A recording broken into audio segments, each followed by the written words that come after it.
많이 갖고 하니까 뭐 두 분 법조인만 변호인만 말씀을 들었으면 좋겠는데 일단 배임, 횡령, 사기 혐의 조양호 회장 구속영장이 청구됐는데 뭐 온 가족들이 지금 다 수사 대상이 되고 있어요. 한진가의 속내가 어떨지 좀 잠깐 여쭤보겠습니다. 네. 첩산중입니다 지금 한진가. 조양호 회장의 사전 구속영장이 청구됐는데 발부 여부는 두고 봐야죠. 혐의를 전면 부인했습니다.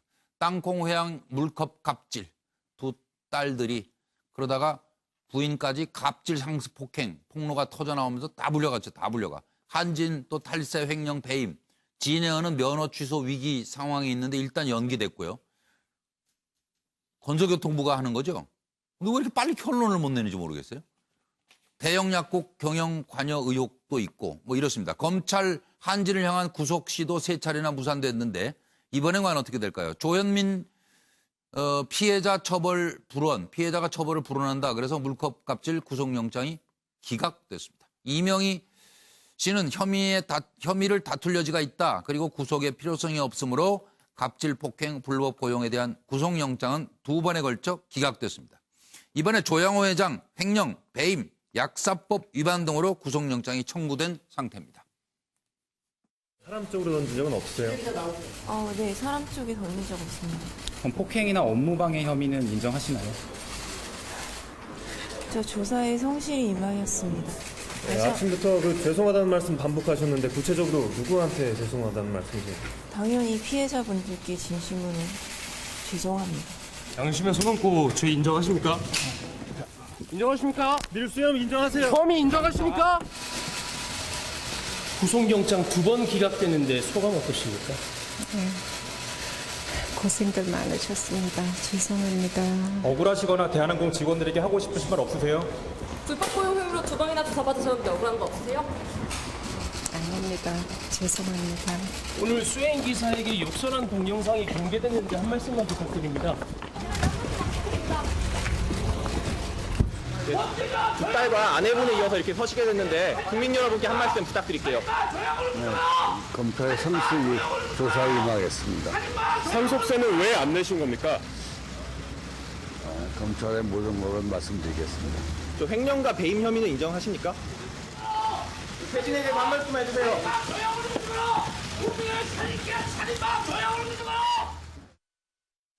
네, 노영희 변호사님 이번엔 또 어떻게 돼요? 지금 기본적으로는 지금 해외 계좌를 10억 원 이상 그 잔고가 있는데 신고 안 했다는 게 사실 이번에 나온 얘기 중에 하나고요. 예. 그다음에 그 1,000억 상당의 그 뭐 부당하게 수익을 챙긴 약사법 위반이 또 우리가 몰랐던 요즘 새로 나온 거잖아요. 근데 횡령하고 배임도 역시 몇백억 정도 되거든요.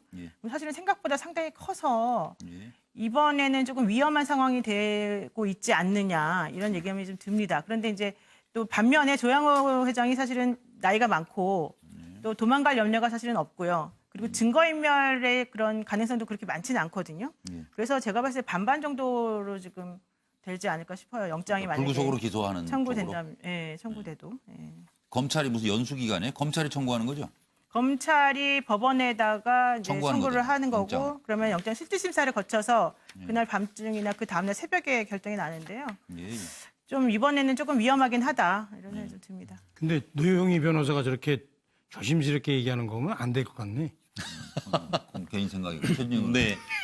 한진가의 속내는 이렇게 그 질문이 됐기 때문에 한진가의 속내는 가슴이 숫덩이죠. 그렇지만 그럼에도 불구하고 경영권은 여전히 내 거다. 여전히 그 한진가의 그 뭐 대표이사라든가 이런 부분에 대해서는 놓을 수가 없다라는 그 아직까지의 그런 그 본인의 의지는 확고한 것 같습니다. 다만 지금 말씀하신 것처럼 배임, 횡령, 사기 사실 뭐 조세 포탈 그런 얘기도 있었습니다만 그것은 이제 그 해외 재산에 대한 상속세 이 부분은 선대 회장이 2002년에 사망하다 보니까 아마 이 탈세 부분이 공소시효가 완료가 되다 보니까 이 부분은 재판에 넘기지 못하는 그런 상황인 것 같고 다만 이른바 그 관세 관련해서 뭐 통행세, 뭐 배임, 횡령 이런 부분인데 본인이 다 부인을 했다 하는데 실제로 우리가 사건을 하다 보면은 이게 배임 횡령인지 아니면은 그것이 이제 업무적 판단 내인지는 애매한 때가 사실 적지 않습니다. 아마 이미 그 유력한 로펌의 변호사를 통해서 이 부분에 대한 대응 논의가 굉장히 많이 서 있지 않을까 싶은데요. 지금 저로서도 금액이 워낙 크다라고 나오긴 하지만 과연 이 검찰이 가지고 있는 카드가 뭔지는 아직까지는 사실 잘 모르겠습니다. 그렇기 때문에 뚜렷한 혐의를 얼만큼 입증을 할 수 있는지 그 부분이 입증만 된다고 하면은 구속영장이 나올 수 있겠지만 그 부분이 여전히 또 모호하게 나올 경우에는 결국 뭐 이번에도 안 되면은요 국민들 속만 상해요. 제가 그랬잖아요. 검찰이 무슨 연수기관이에요 영장 청구하는? 그렇습니다. 벌써 이미 청구를 많이 했는데 다 기각돼 버려가지고 검찰의 마지막 한 방이 뭘지 좀 지켜봐야 될 것 같습니다. 네, 다음 얘기로 넘어가겠습니다. 한때 도지사와 비서였는데 이제는 피고인과 방청객으로 만났습니다. 무슨 영화의 한 장면 같죠? 법정에서 마주한 안희정 전 지사, 김지은 전 비서 두 사람은 과연 무슨 생각을 했을까요?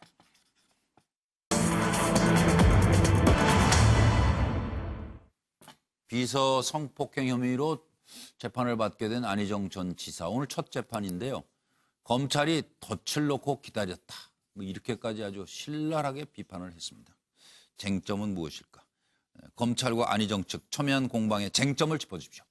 공소 사실을 검찰이 이렇게 얘기를 했습니다. 덫을 놓고 먹이를 기다리는 사냥꾼 같았다. 권력형 성범죄 피의자의 전형적인 모습을 보였다.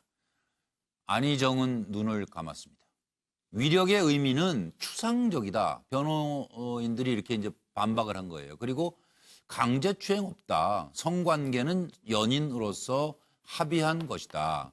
전수행 비서 1시간 45분 공판 내내 앞줄에 앉아서 발언 내용을 꼼꼼히 기록했다고 합니다. 예. 이것도 하고 싶은 패널들만 그냥 짚어주시고 넘어가겠습니다. 자, 준비된 내용을 잠깐 듣고 오겠는데요. 제가 요걸 공소사실에 보면은 검찰이 즉 비서 김 씨가 업무 수준이 노예로 불릴 정도였다. 그렇게 일을 많이 시켰다. 그러자 안희정 측에서는 검찰이 수행비서 의미를 과장하고 있다. 이렇게 또 반박했습니다. 저를 지지하고 저를 위해서 열심히 했던 제 참모였습니다. 미안합니다. 그 마음의 상실감 그리고 배신감 여러 가지 다 미안합니다. 합의에 의한 관계였다고 생각했습니다. 하지만 고소인들께서 그런 것이 아니었다고 하십니다. 사과드립니다. 혐의 아직도 부인하시나요? 네, 감사합니다. 김지은 씨 방청 오셨는데 혹시 하실 말씀 있으신가요? 지금 심경이 어떠신가요? 그 재판부의 판사님의 의견도 그러시고 결정도 그러십니다. 이 재판의 여러 쟁점 사안에 대해서는 법정에서 다루도록 하겠습니다. 언론인 여러분들께 직접 말씀 못 드리는 거 이해 부탁드립니다. 예. 그럼 지금도 혐의 부인하시는 건가요? 일체 그 법정에서 말씀을 하고 하자는 것이 판사님의 결정입니다. 그 결정에 따르도록 하겠습니다. 네. 지금 이거는 차명진 전 의원은 어떻게 생각을 하셔요? 그 전에 조금 아까 얘기했던 거 있죠? 예. 그 조양호 씨 가족 예, 관련해서 예, 검찰이 왜 영장 자꾸 청구하고 자꾸 기각되느냐. 예. 그 문제에 대해서는 저는 그렇게 생각해요. 이건 이제 현재 검찰이 현저하게 여론 수사를 해서 그렇다. 예. 그 뜻에 대해서는 이제 알아서 생각하시고 예, 그다음에 알겠습니다. 이번에 이거와 관련해서는 제가 보니까 그런 것 같아요. 그 일반 국민들도 다 알 정도로 안희정 씨는 이건 일종의 외도였다. 그 상대방이 상당히 원한 측면이 있다. 그래서 본인도 계속 부인한테 가족한테 미안하다 이렇게 얘기하잖아요. 근데 이제 그 여비서는 무슨 소리? 이건 성폭행이었다. 그래서 자신의 주장을 상당히 이제 하기 위해서 이 방청석에 나와서 그냥 그렇죠? 아 그래서 방청석에 나왔다. 아주 그 여러 가지 수치스럽고 할 텐데도 똑바로 지켜보고 있습니다. 그래서 결과는 저도 잘 모르겠어요. 어떻게 될지. 최준영 변호사님. 키워드로 몇 개를 풀어보겠습니다. 지금 그 죄명이 한 3개인데요. 형법상 피감독 부녀에 대한 간음, 그리고 또 성폭법상 업무상 위력에 의한 간음, 폭행, 강제추행인데요. 결국 키워드는 수직적 권력형 성범죄냐, 아니면은 수평적인 관계에서 합의된 성관계냐 예, 이렇게 예. 되는 것인데 오늘 평행선을 그렸습니다만 다가오는 7월 6일 날 이 피해자에 대한 증인신문이 있습니다. 아마 비공개가 될 것 같은데 거기에서 이 유무죄 갈릴 가능성이 크지 않을까 싶습니다. 그 변호인들이 이런 얘기도 해요. 오늘 저 안희정 지사 측에서 뭐 추행 없었고 합의했다. 그리고 김지은 씨를 향해서 아동이나 장애인이 아니고 혼인 경험이 있는 학벌 좋은 여성이다. 뭐 이런 얘기를 왜 했을까요? 결국 그런 것들이 그 지나치는 말씀드렸듯이 아닌가 싶기도 하고. 수평적인 관계에 있어서의 합의된 관계이다. 한마디로 여성 같은 경우에 아무리 그게 그 권력 관계라 한다 하더라도 그 정도의 어떤 상하 관계, 노예 관계 이런 건 아니었다는 것을 강조하는 과정에서 여성의 입장에서는 그것 또한 2차 피해다 이렇게 얘기할 수가 있을 겁니다. 김광덕 부장님도 잠깐 좀 보세요. 일단 오늘의 현상을 보면은 두 사람이 외나무 다리에서 제외한 그런 모양새인데요. 근데 안전지사가 눈길을 피하는 바람에 두 사람이 눈길을 부딪히는 경우는 거의 없었던 것 같아요. 근데 그 쟁점은 뭐냐 하면 덫을 놓았냐 안 놓았냐 이건 같아요. 그래서 이제 안희정 전 지사 측에서는 그걸 부인하고 있습니다만 검찰에서는 덫을 놓고 기다린 사냥꾼이다 이렇게 했는데 그 안희정 지사 변호인 측은 피해자 의사에 반한 것은 아니었다라고 하는 이런 논란을 벌이고 있는데 결국에 덫을 놓았냐 아니냐 하는 그런 논쟁을 벌이고 있는 거죠. 노 변호사님은 그냥 넘어가요? 하나만 제가 네, 뭐 짚어주시죠. 그 대선 후보라고 하는 걸 가장 강조했는데요, 검찰이. 이게 절대 권력을 의미하는 거다라는 거고요. 술을 담배라고 하는 그 짧은 문자, 이게 바로 덫이라고 지금 검찰이 얘기하고 있거든요. 근데 아까 말씀하신 것처럼 그 고학력에 뭐 한 번 혼인 경험 있는 그런 여성이 과연 이런 정도의 문자를 받는 것만 가지고도 그 밤중에 달려간다는 게 말이 되느냐, 이게 바로 이제 그 변호사들의 논리거든요. 그래서 이제 이런 것들을 어떤 식으로 판단할 것인가 가장 관건입니다. 저 하나만 상당히 안 지사는 제가 선배니까 공직자라면요 저런 식으로 정말로 저런 식으로 상대가 정말 만에 하나 상대가 호의적인 의사를 표했다 하더라도 저렇게 하면 안 됐죠. 아, 합의하면 안 된다? 예, 아니, 합의하자 그래도? 예. 그 얘기 아니에요, 거꾸로? 예, 본인은 저 합의했다 그러는데 만에 하나 합의라 하더라도 자기가 공직자로서 저렇게 하면 안 되죠. 예, 알겠습니다. 옳은 길을 가야 된다. 그리고 우리가 대한민국 국민으로 마음 편히 살 수 있는 것은요. 아마도 공정한 법의 심판이라는 그 최후의 보루가 나를 지켜줄 것이다. 이런 믿음이 있기 때문이라고 생각합니다. 그런데 그 법원이 흔들렸다고 하네요. 아주 그것도 크게 흔들렸답니다. 참 궁금한 게 많았던 양승태 대법원장을 지내셨지요. 법원 외부도 사찰한 의혹이 있고 대한변협도 흔들렸다. 이런 의혹이 지금 또 밝혀지는데 대법원은 변협 동향 뭐가 그렇게 궁금했을까? 이걸 약간 짚어보도록 하겠습니다. 내용은 지금 법원 행정처라는 곳에서 전방위적으로 사찰을 했다는 겁니다. 여기저기. 사법행정에 대해 비판하는 판사들 이메일 수집하고 재산은 도대체 얼마나 되는 사람이야? 이것도 파악하고 또 이 대한변호사협회에 대해서는 변론 연기, 불허 그거 못 해준다 이러면서 지원을 제한하는 등 압박에 당시 회장이 하창호 회장이죠 아마 사찰, 개인 사찰까지 했다. 그리고 재판 개입, 박근혜 청와대 당시에 청와대 문의에 대해서 원세훈 재판부 동향까지 살펴보고 했다. 이런 겁니다. 판사 사찰 의혹은 상고 법원에 반대하는 판사들 이메일 수집하고 재산관계를 파악했다. 그리고 대한변협 사찰 의혹은 왜 나왔냐면 이게 하창호 당시 대한변협 후보가 회장 후보가 상고법원 도입에 강력히 반대하는 입장을 가졌다. 그러니까 재산도 뒷조사하고 과거 수입 내역도 조사하고 다른 사람이 오히려 회장 되게 해라 이렇게 운동했다는 겁니다.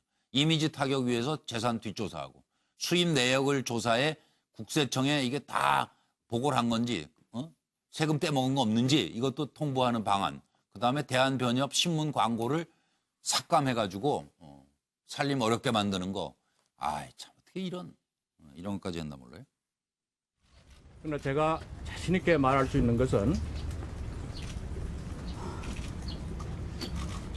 그런 정책에 반대를 한 사람이나 또는 어떤 일반적인 재판에서 특정한 성향을 나타냈다는 사람이나 저는 그런 거를 가지고 당의 법관에게 어떤 편향된 조치를 하든가 아니면 불이익을 준 적이 전혀 없습니다.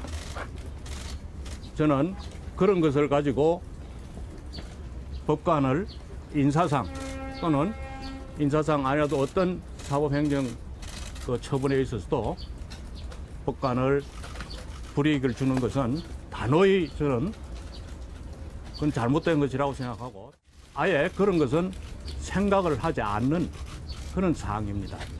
누구라도 그것 때문에 불이익을 받은 사람, 편향된 대우를 받은 사람은 없습니다. 그런 조치를 제가 추가적으로, 최종적으로 한 적은 없다는 것을 단연코 말씀드립니다. 노영희 변호사님 그 당시에 저 수석 대변인 하지 않으셨어요? 대한변협에?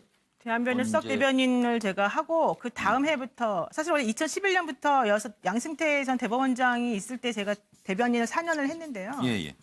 그때 이후에 하창우 변호사가 회장이 됐을 때부터 대한변협에 사실은 변호사한테 불리한 여러 가지 결정이 계속 나왔어요.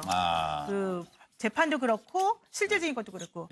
저는 사실은 양승태 전 대법원장이 지금 뭐 법관을 사찰했다 이게 중요한 게 아니라 변호사들이 대변하는 국민에 대해서 어느 정도까지 본인들의 욕심을 위해서 불이익을 줬는지를 좀 따져야 된다고 생각하는데요. 첫 번째 뭐냐면 1심에서 저희들이 변론을 할 때 기일 연기나 절차적으로 뭔가 좀 해달라는 걸 잘 안 들어줬어요. 정말로. 그리고 2심은요. 항소를 하는 게 원래 우리가 3심제니까 원래 2심, 3심을 해줘야 되는 거잖아요. 근데 원래 기본 지침이 항소는 대부분 기각하는 걸로 하고 무조건 1심 중심으로 가야 된다. 이런 얘기를 계속 했었어요. 공공연하게. 그리고 대법원 상고는 거의 80% 이상이 심리 불속행 기각입니다. 보지도 않습니다. 그래서 저희들이 그런 것들 때문에 너무 힘들어 했었었는데 그게 전부 다 저런 정책 때문에 나왔던 일이라고 생각을 하니 참 여러 가지로 정말 개탄스러움을 금할 수가 없네요. 제가. 잘 참으셨습니다. 최진영 변호사도 건강하게 오늘 잘 참아서 이 자리에 나와 있네요. 같이 하셨죠? 아마 그때? 예, 저도 4년 동안 있는 사이에 저도 그 당시 법원 행정처에 정말 납득하지 못할 만한 일들이 사실 좀 많았어요. 변협 같은 경우에는 대법원 개혁을 어떻게 할 것이냐에 있어서 대법관님 숫자를 좀 늘리는 쪽이 더 어떻게 보면 상고심을 충실하게 할 수 있는 방향이다라고 해서 이 상고 그 법원을 반대했었는데요. 위헌적이니까. 예, 그 과정에서 특히 그 부분이 현실화된 게 그 하창우 협회장님 때인데 하창우 협회장님 같은 경우는 그와 더불어서 전국적으로 법관 평가제를 병원에서 도입을 했습니다. 그러다 보니까 사법부에서 더더욱 이 부분에 대해서 견제를 하려고 했는데 문제는 그런다고 변협이 흔들리느냐? 절대 그렇지가 않습니다. 그게 문제인 거죠. 이게 그 실제로 뭐 아까 광고비 우리 노 변호사님하고 저하고 광고비 집행을 해봐서 알지만 정말 그 변협에서 1%도 안 되는 부분입니다. 그거 한다고 해서 무슨 변협이 흔들립니까? 그런 생각했다는 그 사실 자체가 굉장히 좀 어떻게 보면 코미디 같은 부분이긴 한데 아마 그런 일이 있었던 것에 대해서 제가 봤을 때도 양승태 대법원장님 좀 사과해야 된다고 봅니다. 저는. 근데 저 미안한데요. 저 두 분 얘기 들어보니까 당시에 양승태 대법원장뿐만 아니라 법원 행정처 그다음에 당시 법관들 전부가 다 그러면 공범이겠네. 저는 그런 취지는 아닙니다. 제가 말씀드린 그 또한 사실은 대법원장님도 뭐냐면은 상고심 심사를 제대로 하기 위한 하나의 방안으로서 그게 국민을 위한 것이라는 확신을 가지고 했던 것입니다. 다만 그 과정에서 과연 그와 같은 절차적 어떤 정당성 있는 행위를 했느냐 이 부분에서 우리가 관심을 갖자는 것입니다. 시간이 다 돼서 뭐 말씀 못 하셨는데 넘어가죠 뭐. 예, 넘어가겠습니다. 긴 시간 수고들 많으셨고요. 다음 기회에 또 말씀 듣도록 하겠습니다. 이어서 김주아 앵커의 MBN 뉴스 8로 이어드리겠습니다. 고맙습니다.